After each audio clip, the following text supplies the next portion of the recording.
think Charlie did last week? I thought he did a really good job. He took advantage of his opportunity. He had one kick that he was able to make, which was big for us, and then he hit a really good ball on the onside kick.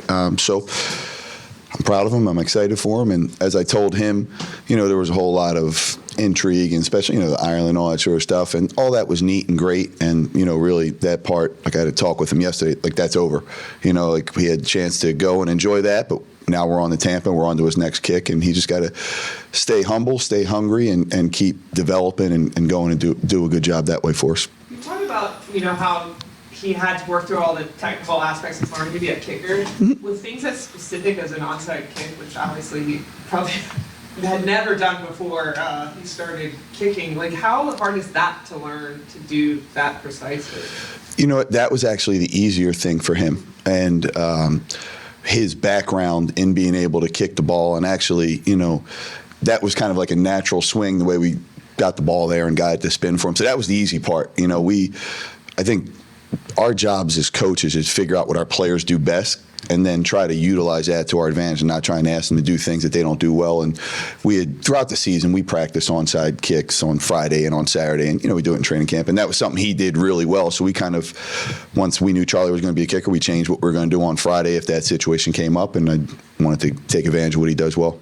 So is that that sort of practice week leading up, was that the first time that he kicked that style of onside kick, hanging off the tee, kind of the spinner, or is that something that has been working before? That is, we had done different types of spinners, but the way that we had it leaning on the tee and angled that week was the first week that he had done it in front of me. I know they practiced stuff on their own all the time, but that was the first time I had seen it. What was it about that specific style of kick that was right for that moment? I just think that's what he felt best about being able to execute and getting us a good kick that was going to go 10 yards and give us a chance to recover it. And, as he explained to me in like his Gaelic football, that was a natural swing of the way the ball was. Like he felt really good about it. And so I said, let's go with it. Did you feel like you had maybe one of the better punting performances this past weekend than you've had over the course of the year? Yeah, listen, I thought Kai, he did a good job for us. Directional was good.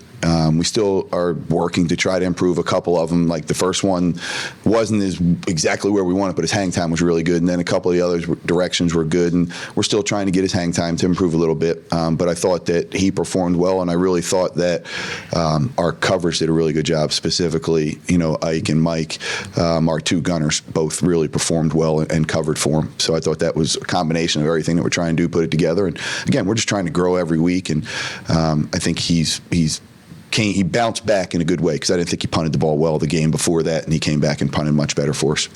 On the kick, the operation time it seemed like it got off pretty quick. How would you kind of grade that?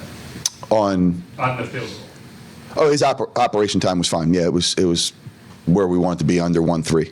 And is that something that varies from kicker to kicker, or are you able to kind of get that pretty consistent? Like how difficult is that to get in time? Yeah, I think that that's kind of from college all the way through. That's what they need to speed up to get their operation to be. I think that's kind of universal. You're looking for 1-3 or better. So those guys are trained that way, and they know that when they go and kick in the offseason. And some guys are quicker than others, and you're talking about, hundredths of a second. But that kind of has to be the standard, or else you start running into problems where that block corner has a chance to get there because the operation's taking too long. Did Charlie's familiarity with having already done the new dynamic kickoff play a role or show up at all in sort of the competition for the kicking opportunity? I think that helps, but I don't know that played a specific role, because in the competition, like even with Cade being here now, like Cade did a good job in his kickoffs as well. So, what was kind of the deciding factor for why you guys went Charlie over Cade versus something you saw throughout the week? It was, yeah. I thought how Charlie in the competition performed well. And then when he came out on Thursday, he was kind of locked in and hit the ball and focused, what we've been hoping to see from him for a long time. And then that doesn't mean that Cade didn't do a good job. I just think that Charlie showed that he was ready for the moment of how he handled everything, was locked in and focused, and we wanted to give him the opportunity to go with it. And so, we got to continue to go make kicks, right? And so as I told him, this week was practice day, kick, and then get the opportunity in pregame warm-up, and let's just go one at a time and not let anything else, no other distractions or anything like that. How big a factor, if at all, was Charlie's experience with Zach and Kai, and how long would that kind of take to get up to speed? Yeah, that's a good question. I think that did play into a factor a little bit as well of at least myself feeling comfortable with the operation. The one thing that is different, right? You asked about the op times. We want to keep those the same, but the one thing that's different is each kicker as he walks it off, and then as he gets set, and then they'll kind of give a nod to the holder to let him know that they're ready, and the holder having different kickers and the timing of it for the snapper, that does play a role. I think the first time that occurred for when Cade was here was on Thursday, right? So, since then we've gotten him some other opportunities. We get the live operation, which, you probably do that 2 or 3 times, and then they feel for each other and they're in a good spot. Assuming you're not surprised that Blake got another job.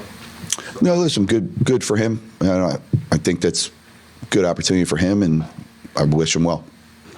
Can you take us kind of behind the scenes a little bit on the process after Thursday's competition? What happens for you all from when that competition ends to when kind of the players notify, hey, you are the guy? Yeah, so Thursday was unique because it was Thanksgiving, but after practice, I went to Kellen, and him and I kind of sat down, had a conversation, and then we kind of talked about where we thought we should go and what direction we should go, and we were in agreement on that. And then the process would go, he had a chance to talk with Mickey, and Mickey was on board of exactly what we wanted to do. And then on Friday morning, we had a staff meeting, and we made the final decision. And then I called both guys up to my office, had a chance to just tell them, and that's kind of how that goes.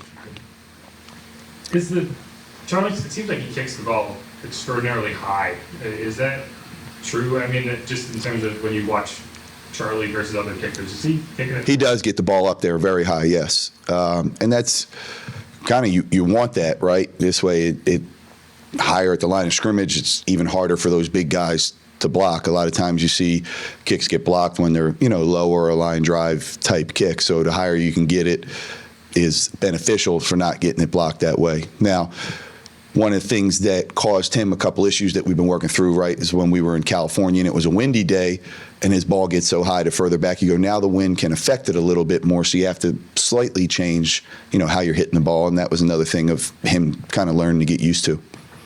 Do you guys have the technology to decide how far that would have been good from?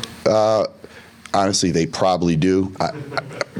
I would have said 70, and that's just me looking at it and that sort of deal. And so I'm sure somebody does, but in the grand scheme of things, as long as it clears the crossbar for us and goes in, we're happy. You make it 66 in warm-ups? We were, somewhere in that range. I know going into it, we always talk about what our line is in a normal field goal situation, and then if it's the last kick of the half or of the game. And so, I felt confident that if we were on the 45 or in, we can kick a field goal in a normal situation. And then if it was going to be the last kick of the game, I told Kellen if we can get the ball, to the 50, we can kick it. Obviously, the result worked out in favor of you guys, but do you worry at all about the field conditions with the onside kick? Or was that a concern when how you decide to attack that? I would say for what we were going into that game, I would say no. The field conditions can affect when you're trying to hit like one of those spike balls and you're trying to get it up high in the air, and that going into that game, that wasn't in our game plan of what we were going to do, so it really didn't play much of a factor in that game.